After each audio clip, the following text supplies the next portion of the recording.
take a look at the Fortnite item shop from 2017. A handful of items, that's it. A couple of skins, maybe a glider, a pickaxe, a simple, spares. And if we're being honest, a little empty, a little too empty. Fast forward to today, and Fortnite isn't just selling skins anymore, it's absorbing entire universes.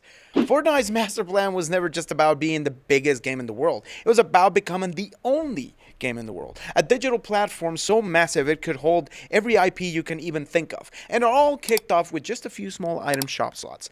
A plan that involves swallowing everything from Marvel and Star Wars, LEGO, and yep, even sparking rumors about Minecraft. This is the story of how Fortnite went from a small-time shop to a game that wants the entire universe.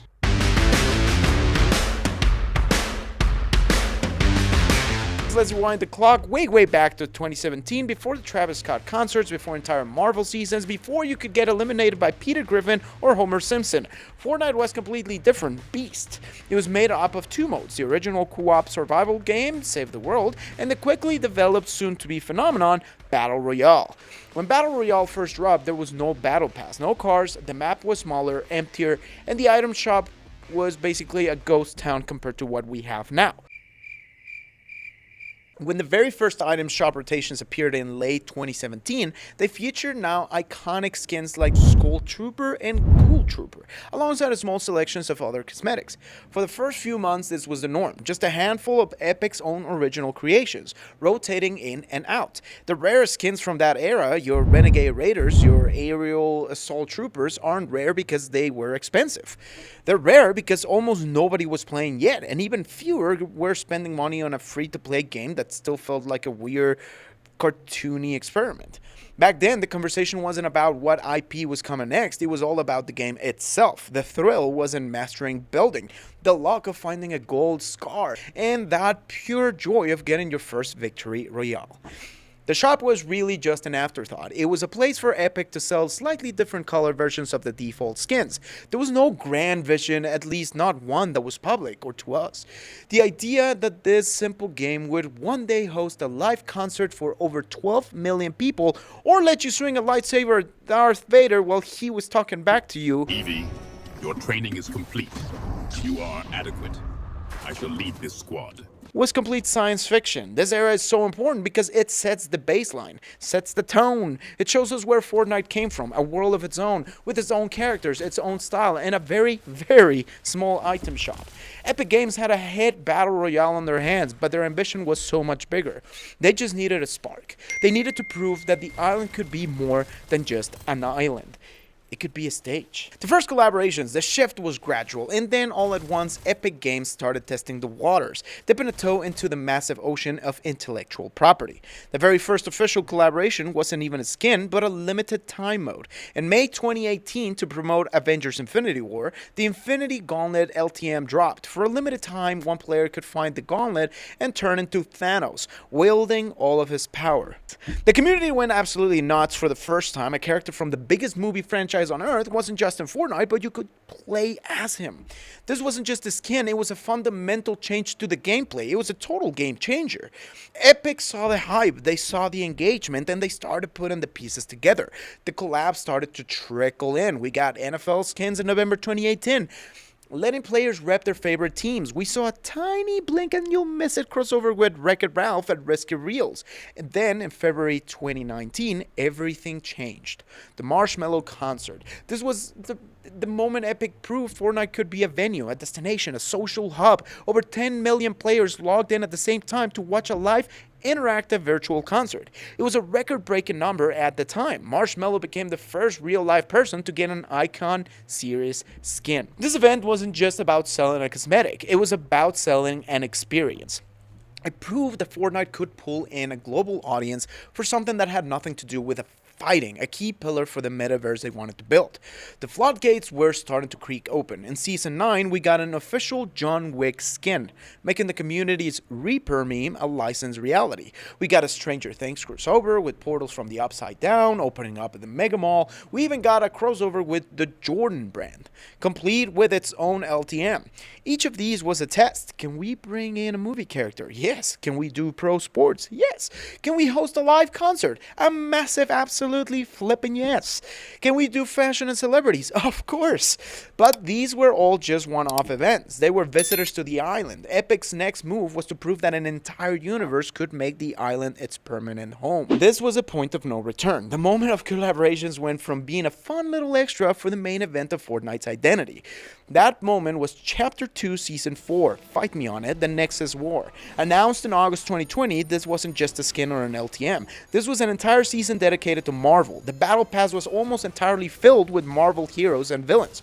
Thor, Iron Man, Storm, Doctor Doom, She-Hulk, Mystique, and Groot. The secret skin wasn't a Fortnite original, it was Wolverine. The island itself was forever changed. Pleasant Park was taken over and renamed Doom's Domain. Stark Industries, Quinjets crashed on the map, guarded by robots that dropped a powerful new energy rifle.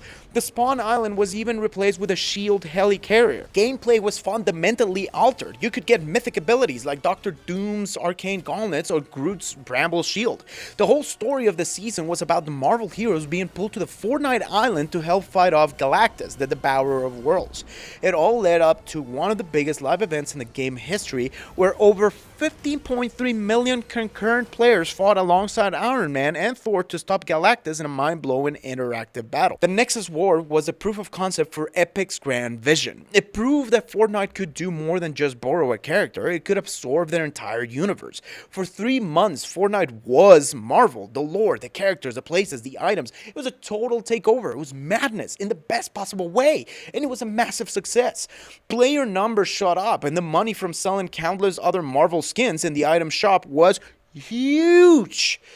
After Galactus, the seal was broken. Collabs became the new normal, the new norm. The seasons that follow were a non-stop barrage of pop culture. We got The Mandalorian and Grogu. Cost a lot of credits to convince Mando, but this is the way. We got Kratos from God of War. And Master Chief from Halo. We got Ripley and the Xenomorph from Alien. The Predator. And the Terminator. We got soccer superstar Neymar Jr. and Messi. The NBA legend LeBron James. We got Naruto, which brought a whole village of ninjas and the paper bomb kunai weapon. Then came Dragon Ball, with its own Kamehameha wave mythic and versus boards that let you challenge other players to duels.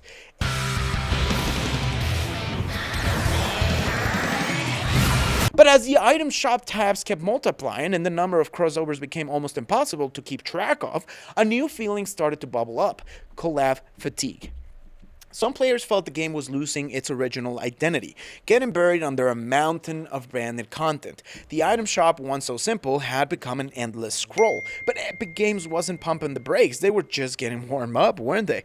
The item shop was only phase 1. Phase 2 was moving beyond just selling skins and starting to build entire games. For years, Epic Games CEO Tim Sweeney had been talking about the Metaverse. To most gamers, it was just a buzzword that sounded kind of vague and corporate. We'd hear about billion-dollar investments for this vision, but for us players, it just seemed to mean more and more crossover skins. Yay!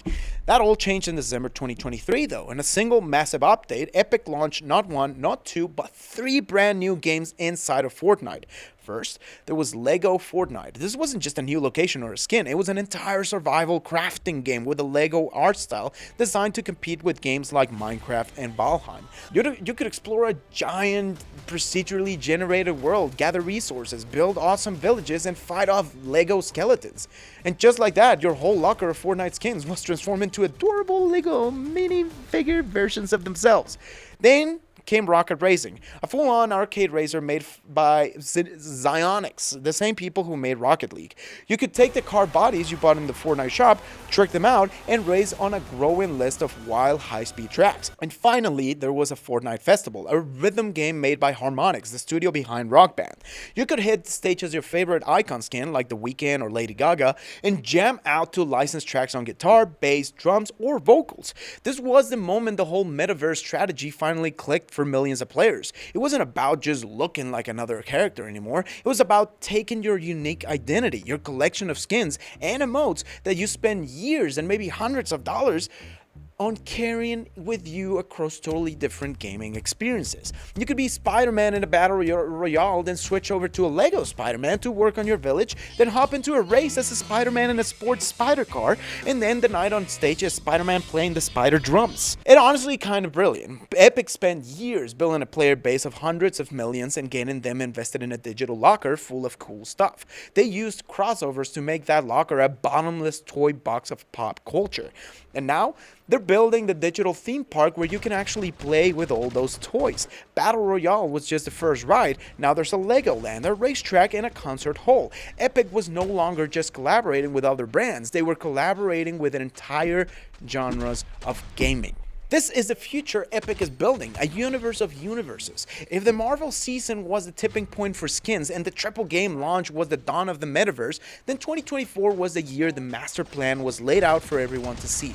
In February 2024, Walt Disney Company announced a mind-blowing $1.5 billion investment into Epic Games. And this wasn't just for more Marvel and Star Wars skins. No! The announcement was crystal clear. They would work together on an all-new games and entertainment universe connected to Fortnite. This is the end game. This is the shift from collaboration to absorption. Epic's roadmap isn't about borrowing characters for a season anymore. It's about building permanent, persistent homes for these universes inside the Fortnite ecosystem. So what does that actually look like? Based on what Epic has done and what they've announced, we can make some pretty educated guesses. Let's start with Disney. That $1.5 billion deal is about way more than skins. We're talking about a persistent Disney world inside Fortnite. Imagine a permanent spot on the Battle Royale map that's a mini Magic Kingdom, or a whole separate game mode where you can hang out with characters from Pixar, Star Wars, and Avatar. It's not just a game anymore, it's a platform blending digital and physical entertainment. Next, and maybe the most wild prediction, involves another gaming titan. For years, the ultimate what-if crossover, the one that seemed impossible, was Fortnite and Minecraft. As of early 2026, rumors have been swirling among leakers about a potential Fortnite x Minecraft collaboration. Now, this is pure speculation until it's officially announced, but just look at the precedent set by LEGO Fortnite. If this were to happen, we're not just talking about a Steve skin. It would likely be a whole new biome or even a dedicated mode within Fortnite that uses Minecraft's blocky style and mechanics. Imagine dropping into a corner of the map made of Minecraft blocks, mining for diamonds to craft a sword right alongside your regular Fortnite loadout with your Jones kind of like blocky looking skin. It's a concept that would absolutely break the internet. And it doesn't stop there. Epic's pace for collaborations is clearly kicking into overdrive, with frequent leaks pointing to major integrations with franchises like Overwatch, Final Fantasy. The strategy is obvious: become the one-stop shop for all of gaming culture. Why would you play another game when you can play a version of it right here, on the platform where all of your friends and all of your stuff already is? This is all powered by the Unreal Engine and a growing creator economy. Epic isn't just building these worlds themselves, they're giving creators the tools to build their own experiences within Fortnite, populating their metaverse with endless content for a massive audience of over 650 million registered players. Thank you very much. When you step back and look at the whole picture, it's just wild. Rocket racing and Fortnite Festival, which turned the game into a platform of platforms.